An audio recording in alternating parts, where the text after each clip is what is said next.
Good morning, everyone, and welcome to Sunday Morning Coffee with Lisa. It's Sunday, October 4th, 2020. Thank you so much for joining me. If you're new to this podcast, welcome. Please be sure to check out my website at lisahopp.com. That's lisahopp.com for all of my events, all of my services, all about my books, all about me. And for those of you coming back, thank you so much. I hope you're doing well. Thank you for your ideas, your comments, your support. I appreciate you all so very much. How are you? I'm hanging in there. It feels like every day there's something new to deal with, and it can all become too much if we let it. But it's very important to stay centered and to take care of yourself. Go for a walk. Eat a very healthy, good meal. If you can do it in a healthful way, drink a small glass of wine. But be sure to take care of yourself, because these are biblical times, but they're also boot camp times.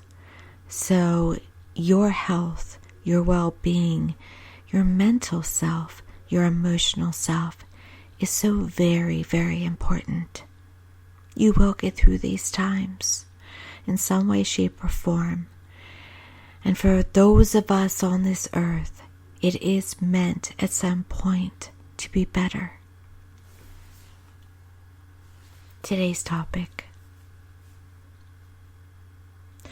When we lose someone we love dearly, whether it be a family member, a romantic partner, or a cherished friend,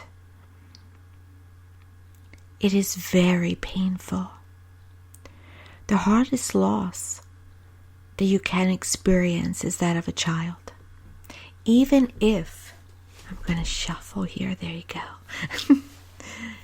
Even if losing that child was not, even if you make the choice to lose the child, it is very painful, and it also can be the most painful decision, the most painful loss of your life. And it's especially the hardest loss for those children that are torn from us, no matter how old they are. Second greatest loss for a daughter is her mother, even if you didn't get along with her. No matter what your relationship was, the hole is a crater and it is never filled in. And then there is the loss of a spouse or a father. It's incredibly hard, or a great love, or a good friend. You will be shifted forever. Shifted in the moment you know. You will never be the same. The hardest part, the most painful part, is why did they have to go? Why was it their time? Where were they in that moment? Why did it have to be that hour, that day?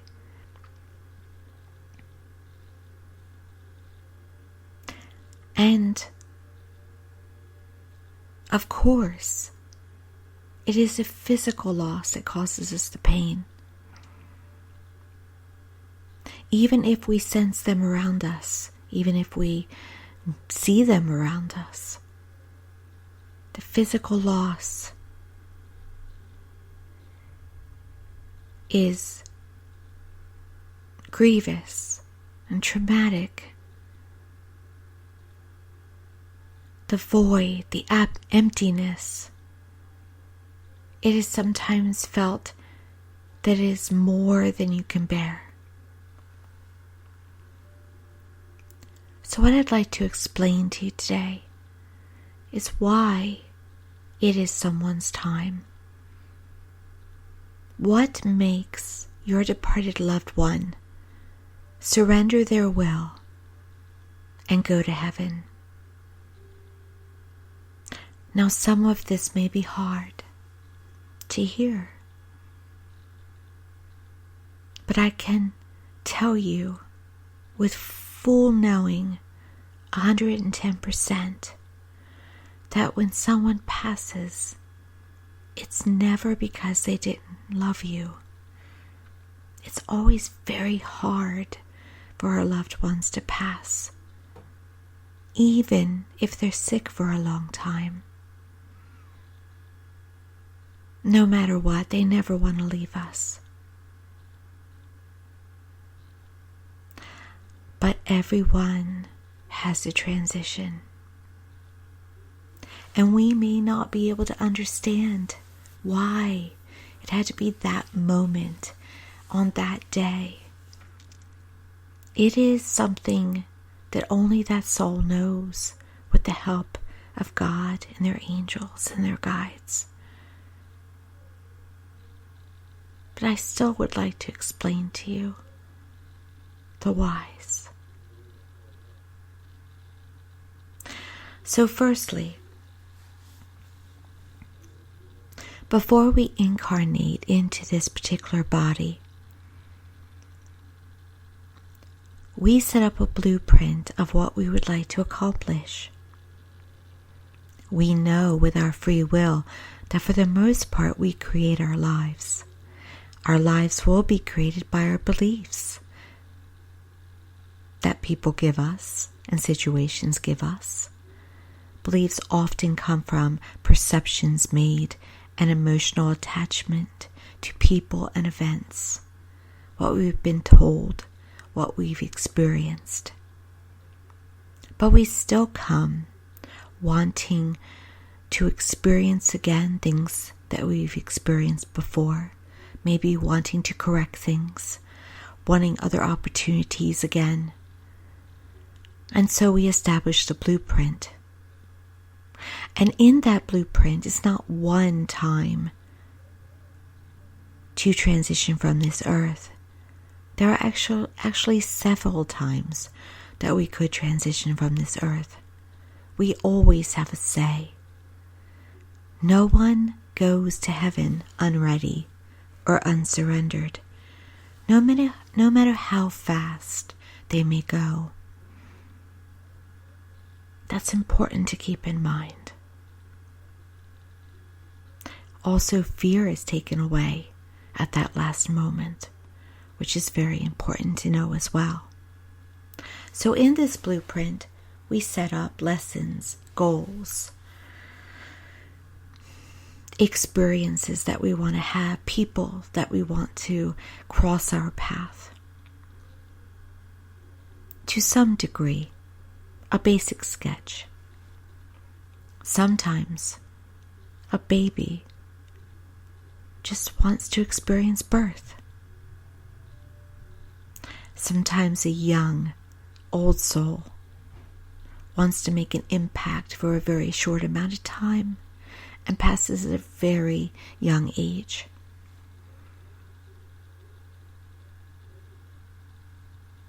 I don't have the sense that we choose how we're going to pass before we come here. I think that's decided along our way. But when we do pass, in some way, it is time. Perhaps our work is done. What we came to accomplish has been completed. That's a very personal thing. It has nothing to do with how much we love our spouse or our children or our grandchildren. We came with an individual goal, an individual story. And when we feel the completion of that story, we're going to go. And it can be very quietly. We don't always let the people around us know entirely what we're ready for, what we're up to. We will give hints. We may say an extra "I love you" that last day, or give an extra kiss. But still, in a large way, the people around us may still be thrown by our passing.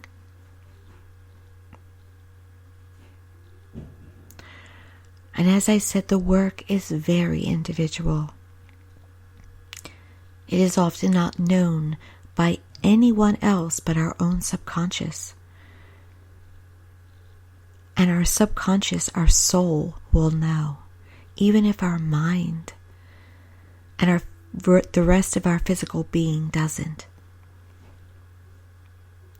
And then there are all those people that often pass by suicide. They may not have their work done, but heaven knows that they cannot complete it.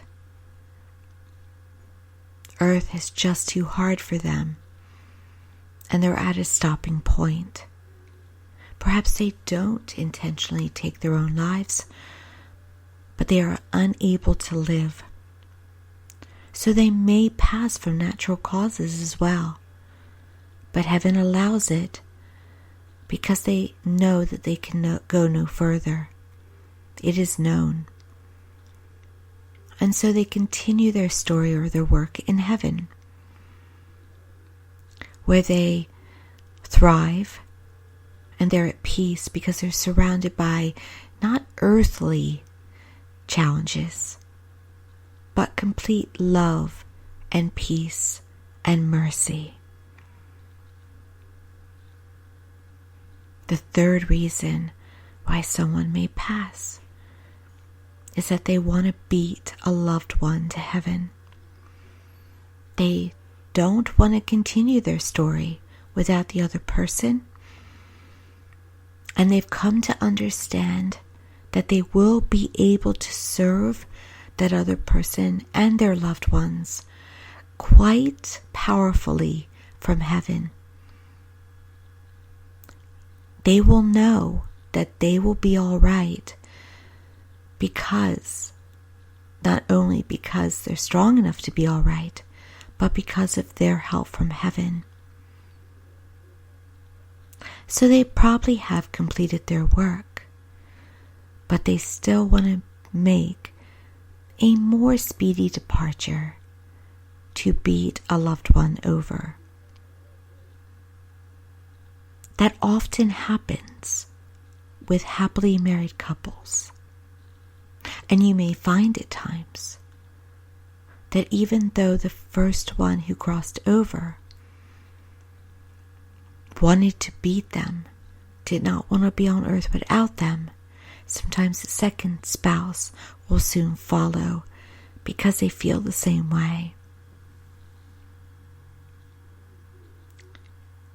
So we pass when it is our time.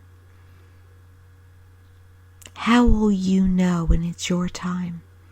You'll know. You may not be able to understand how you know, but you will know. There will be a feeling of completion, a feeling of closure, a feeling of peace. No matter how old you are, you won't understand it logically. You will not say in your head, for the most part, I think I'm about to pass. Though it has been known some people have done that. They have announced, I will pass at a young age. I don't think I'll last much longer, but most of the time, we don't have our head in the game. We have a feeling inside that something has shifted, but our logical mind, our conscious mind, we usually block that. Even when I have a sense that someone may pass or they look like they're about ready to, I will block it because I don't want to know. Because I don't want it to happen, because I don't want it to believe it. It doesn't happen with all my loved ones, or old people I come across, but it does happen. I feel for myself, I don't want to lose that person. And I also want to honor their private, intimate moment when they are deciding when it is best to go. You see, it's such a personal, intimate thing. I think it is the most personal, intimate decision we make as to when to cross over. And it is done completely behind the scenes. Have you been in a moment in your life where you're tired and you say to yourself, I don't want to be here, or I don't know how I could go on without that person, but yet you do? That was your heart, and that was your mind. When the soul decides to depart, it talks to your angels and God and your spirit guides when you're sleeping. During those times when you're not directly talking in your head about it all. It's done kind of off the clock. But your soul will tell you. And that's where the peacefulness and the closure and the contentment come in. When people come to me and they're scared about death, I often will say to them, as long as you're scared about death, you don't have to worry about it. It's when you no longer fear death, when you feel a willingness to let go, is when it's probably coming. But that doesn't mean that something won't change. Sometimes we do, for a moment or a day, surrender our will. I'm talking about the moments that are longer, when the surrender and the peace of your will and the closure lasts for days, weeks, perhaps months. You won't consciously know it's coming. You'll just know you feel life is all right, and you would be satisfied if it were to close out during that time, even if it's in a small way. Many times when we're grieving, we'll say, they passed before their time. There's no way they wanted to go. There's no way they'd leave me. I come back to remind you that's not that they want to leave you. It's that they know that it's time for them to be better and to do better from the other side. The one thing it's so important to understand is that our loved ones never really can leave us, because love is eternal. And the distance between this earth and heaven is just a veil. Your loved ones are only like a half an inch away from you at all times, and they hear everything you think, everything you feel, and everything you say. You're an open book to them, so they can never get away from you at all. They can be with you whenever they want to, and they hear you even if they're not right next to you. So their love for you grows, and they cannot lose their attachment to you. And from the other side, they can help you tremendously, because unless you're blocking them with your free will, there's nothing in their way to help you to get through all the boundaries and all the limits. That is very enticing for a loved one who loves you, to be able to help you even more. It is often the reason why a spouse beats someone, their spouse, to heaven. It's because as a spouse and a father, they want to help their family to the best of their ability. And they know they can do that in heaven, leaving us grieving behind. But they will comfort us. They will throw their energy around us to hug us. They will try to let us know that they're okay and that they're never going to leave us. They will. It often comes through signs of energy. It can come through dreams. It can come through noises. It can come through coins. It can come through signs in the clouds. It can come through butterflies and birds. It can come through smells. It can come through numbers. It can come through messages and words. It's amazing what they can get done to show you that they're always with you. It's so important when you do lose a loved one to take care of yourself and to receive the comfort of others. And I'll tell you that nobody has the right words. Nobody ever knows what to say. And there'll always be one person that gets it horribly wrong. But it is good to know that at some level, everyone on this earth can understand a loss. They may not understand yours personally, or the great degree of grief that you feel. But all of us can understand something. I may not, and I'm very grateful to say I may not be able to understand the loss of a child, but I can understand the grave feeling I would have if I lost a child. And I do have that concern and fear at times, because I know that would be my greatest loss. And it is a grief I want no parent to feel, including myself.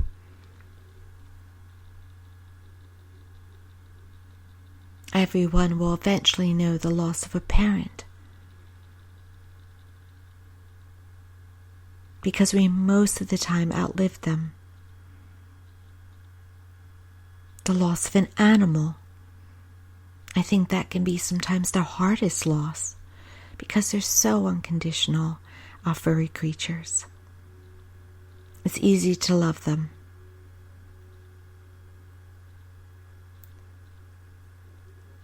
So understand that life can be unfair when it comes to physical loss. You don't get a say. It doesn't come to you for counsel. It doesn't take into account how you feel. It happens whenever it's ready to, whether you're ready for it or not.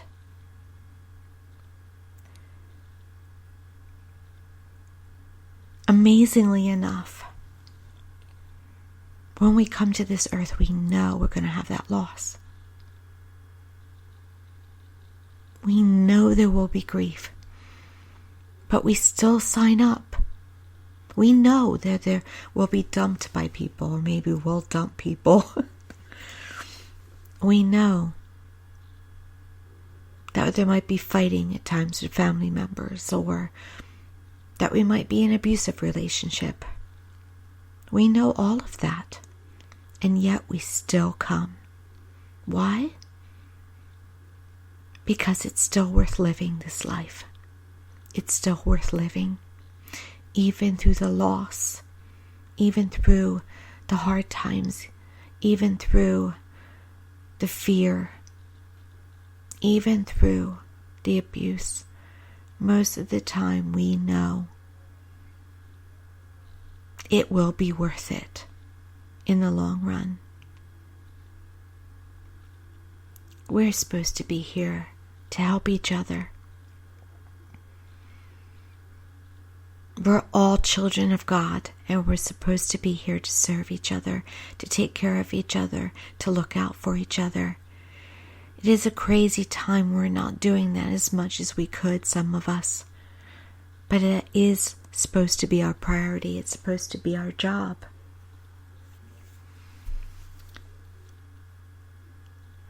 And heaven does send the helpers. So when you're going through a tremendous loss, ask for the helpers. Ask for help. Ask for hugs. Ask for love. Ask for understanding. Ask for wisdom.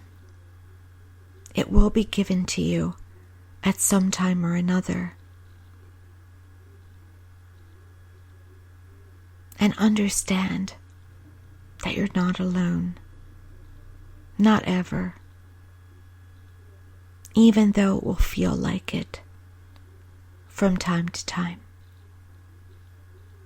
Thank you so much for joining me on this October Sunday.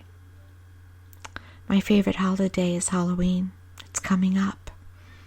I love the fall. Fall has beauty in it as the leaves and the seasons cause transition.